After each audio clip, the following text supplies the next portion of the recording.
देखंतु भारतर संविधान सभार मुख्य एवं भारत को गणतंत्र देइथिबा भारतर समस्त नागरिक को समान अधिकार जे सबुठु बड़ प्रवक्ता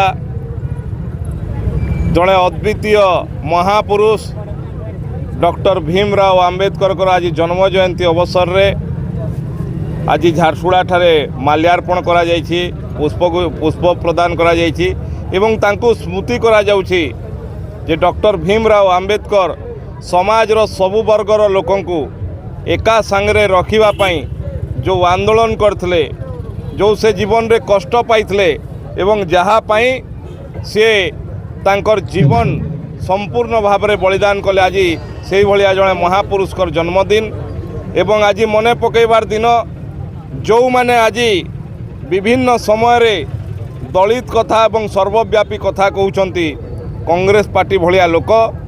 को भली भाव में डॉक्टर भीमराव आंबेडकर को सेठी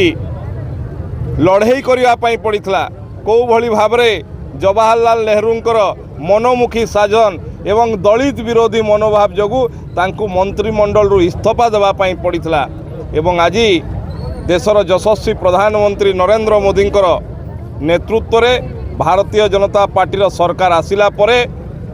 जो तांकर जन्मस्थल तांकर कर्मस्थल जोठी पाठ पढ़िथिले ए भलिया 5टी जगह को पंचतीर्थ करिकरी नरेंद्र मोदी नेतृत्व रे घोषणा करागला एवं ताकू से भली भाव में सम्मान मध्य जदि आज डॉक्टर भीमराव आंबेडकर को वास्तव में स्वाधीनता पर संग्राम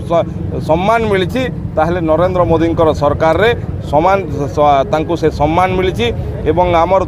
ये पार्टी सामाजिक समर्थता उपर विश्वास रखुवा पार्टी समाज आमर दलर मुख्य लक्ष्य होची अंत्योदय। तेणु आज भलिया दिन में जहाँ पाई डॉक्टर आंबेडकर बलिदान देथिले आज तांकर जन्म जयंती रे ये आम समस्त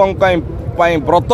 जे आमे समाजर सबु वर्ग लोकंकु एका सांगरे नहीं ये समाजर उन्नति करिया पई कटिबद्ध।